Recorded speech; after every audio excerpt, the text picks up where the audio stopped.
అచ్చి పటా ఇక వేసిండు. పిల్లల మీద కొట్టిండు, మరో తొడ మీద కొట్టిండు. తొడ కమిలిపోయింది, పిల్లలు బాగా కమిలిపోయినాయి. ఇట్లా మస్తు అవస్థ అంటే అవస్థ. నిన్న నడవ రాకుండా ఉంటే నన్ను ఈమె ఎటు పోతుందో అని ఫాలో చేపించిండ్రు. నా ఊరు దూపల్లి, నా పేరు బోయి భాగ్య. నిన్న జానకంపేట జత్ర ఉండే, అయితే ఆ జత్రకు నేను నా కొడుకు ఇద్దరం పోయినాము. ఆ జత్రలో సగం సామాన్ కొన్నాక, నా పిల్లగాడికి అద్దాలు గినక కొన్నాక, అయితే చేసుకొని జాతర చేసుకొని వస్తుంటే రాంగా అయితే బెల్ట్ కొంటా అని, నా పిల్లగాడికి బెల్ట్ కొంటా అని బెల్ట్ దగ్గర ఆగిన. అయితే నా పర్సు పడిపోయింది, అక్కడ పడిపోయింది. నేను చూసుకోలేదు, చూసుకోలేదు. అయితే అయ్యో నాకు పర్సు పోయింది, అమ్మ ఎవరికైనా కనిపించిందా అని మళ్ళా అడిగితే ఇక్కడ ఎవరికి కనిపించలేదని చెప్పేస్తే మళ్ళా మీదికి పోయినా. మళ్ళా ఎక్కడెక్కడ తిరిగినా అక్కడంతా తిరిగినా, ఇక్కడ దొరకలేదని ఆయనతో గుళ్ళకి పోయినా.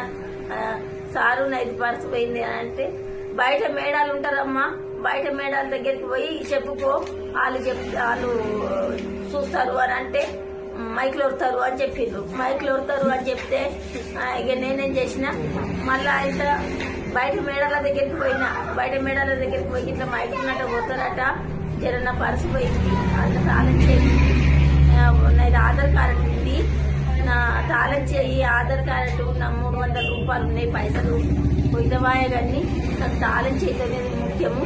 నేను తాళం చేయి కంపల్సరిగా కావాలన్న కోళ్ళు మూసేది ఉంది ఇంటికాడ అని నేను మేడంకు అన్నా. అంటే లేదు ఇక్కడ కాదు, అక్కడ లోపలికి పోయితే లోపల వాళ్ళు ఒక ఎర్ర పర్సు దొరికింది ఉన్నది, ఆ పర్సు నీదేనేమో చూసుకపోవాలంటే మళ్ళా లోపలికి పోయినా. లోపలికి పోయితే అక్కడ ఉన్న సారు ఈ పర్సు నీదేనా అంటే, ఈ పర్సు నాది కాదు సారు, నా పర్సు ఇట్లా లేదు, నా పర్సు వేరే ఉన్నది అని చెప్పిన. దాన్ని రెడ్ కలరే కానీ ఈ పర్సు అయితే కాదు అని చెప్పిన. సరేనమ్మా, ఈ పర్సు కాకుంటే అప్పటిదాకా ఇక 50 రూపాయలు ఇస్తా, ఈ 50 రూపాయలు తీసుకొని నువ్వు ఇంటికి వెళ్ళిపో అని చెప్పింది.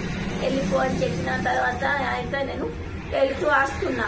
రాంగ ఆయన ఆడ మళ్ళా డౌట్తోనే అడిగిన, అమ్మ నేను అన్ని ఒక్కొని రాంగ గిడ బెల్ట్ కొనే దగ్గరనే నా ఇది పోయింది, ఇట్లా పర్సు ఇక్కడనే పడిపోయింది అని అంటే, ఆవమ్మ ఇక్కడనే పడిపోయింది, పక్క ఆమెను తీసుకుంది, నేనే చూసిన అని ఈ పక్క ఆమె చెప్పింది. ఈ పక్క ఆమె గురించి చెప్పింది. చెప్పినప్పుడు అయితే అప్పుడే ఇక పెద్ద సారు వస్తున్నాడు. ఆ సారు వస్తుంటే సారు అని అంటే సారు కూడా వలకలే. అయితే ఇక వెళ్ళిపోయినాక మళ్ళీ ఆయన ఉరికిన. నేను ఉరికి ఆయన సార్ వచ్చింది కదా అని లేడీస్ పోలీస్ దగ్గరికి, కోనర్ దగ్గర లేడీస్ పోలీస్ ఉండే, కోనర్ దగ్గర లేడీస్ పోలీస్ ఉంటే, మేడం మరి సార్ వచ్చింది కదా, జర నా పర్సు పోయింది, అక్కడనే ఆమెనేమో ఆమె తీసుకున్నదని చెప్తుంది, జర నాకు చెకప్ చేసి జర అని అంటే, అయితే మళ్ళీ వాళ్ళు వచ్చిండ్రు, చెకప్ చేసిండ్రు, వాళ్ళ దగ్గర లేదు ఏం లేవు, పైసలే ఉన్నాయి అని చెప్పేసిండ్రు. చెప్పేస్తే అయితే నా మనసు ఒప్పలేదు. లేదు సారు జర ఎట్లన్నా కానీ పైసలు తీసుకుంటారు, నాకు కనీసము తాళం చేయండి రమ్మా అని నేను కూడా అడిగినా.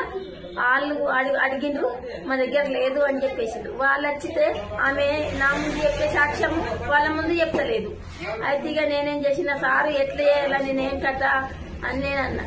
అని ఆయనతో మళ్ళా కోనర్ కాడ వాళ్ళందరూ లేడీస్ పోలీస్ గారిని వస్తుండ్రు. పోయి అమ్మ ఒక్కసారి రారా, ఆమె చెప్తున్నది నాకు చెప్పింది, ఒక్కసారి వచ్చి కదా ఇయ్యరా, నాకు ఏం మందు నాకు తాళం చేయకపోతే చాలమ్మా, నాకు కోళ్ళను మూయేదచ్చు అని నేను మళ్ళా పోయితే ఆయన వెనకకెళ్ళి ఆయన పెద్దసారి వచ్చిండు.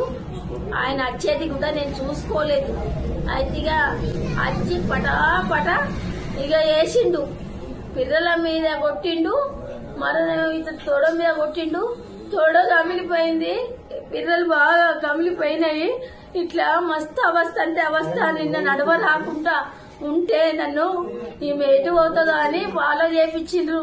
ఫాలో చేస్తే ఇంకా ఈమె ఇళ్ళన్న పడుతుందా లేకపోతే ఇంటికి పోతుందా అని మా దూపల్లి గేట్ దాకా వచ్చిందంటే నా దగ్గర 50 రూపాయలు ఉన్నాయని నేను ఇక ఆడికెళ్ళి బండి మీద మామూలైన బండి మీద ఎక్కి ఆయన సగం రోడ్డు దిగిన. మళ్ళా వేరే ఆయన బండి మీద ఎక్కి ఆడికెళ్ళి మా గేటుకి దిగి మా గేటుకి వెళ్ళి మళ్ళా ఆటో వస్తే ఎక్కి ఆయనతో ఎక్కగానే ఆ సార్ పోలీస్ ఆయన వచ్చిండు. వచ్చి ఆయనతో సార్ కొంచెం బండి ఆపు బగ డ్రెస్ మీద ఉండే బండి ఆపు సారు అనగానే ఆయనతో బండి అటే దింపుకున్నట్టుగా అటే దింపుకొని నిలబడ్డాడు. ఆటో వచ్చింది. ఆటో రాగానే ఆటోలో ఎక్కిగా నేను ఇక ఇంటికి పోయినా. రాత్రి ఇక నాకు మా ఆయన ముంగట ఇక నేను చెప్పిన ఏడ్చిన అయితే నాకు కూసుండొస్తలేదు, నిలబస్తలేదు, పానం చొప్పుతలేదు, ఏం చొప్పుతలేదు. ఏమైందని అంటే ఇక చూపించిన దెబ్బలు మన భర్తకు చూపించిన. అయితే ఈ రోజు ఒక్కరోజు నేను రాకపోతే ఇంత గత అయిందన్న మగడు నాకు కూడా ఇంత అయింది అని బాధపడ్డది. అయినా కూడా బాధపడ్డాను. ఆపరేషన్ చేయించుకొని నేను సుఖపడ్డది ఏమి లేదు. నాకు మొన్న ఆపరేషన్ అయింది. కొట్టింది సిఏ సారు. అంత పెద్ద సారే కొట్టిందంటే ఈ రోజులల్లా మొగోళ్ళకే కొట్టే కానూన్ లేదు అంటుండ్రు. అటువంటి ఆడపిల్లని నాకు కొట్టిందంటే నలుగురు నా ఊరు అందరు చూడంగా కొట్టిందంటే నేనేం ముఖం పెట్టుకొని బతకాల సారు.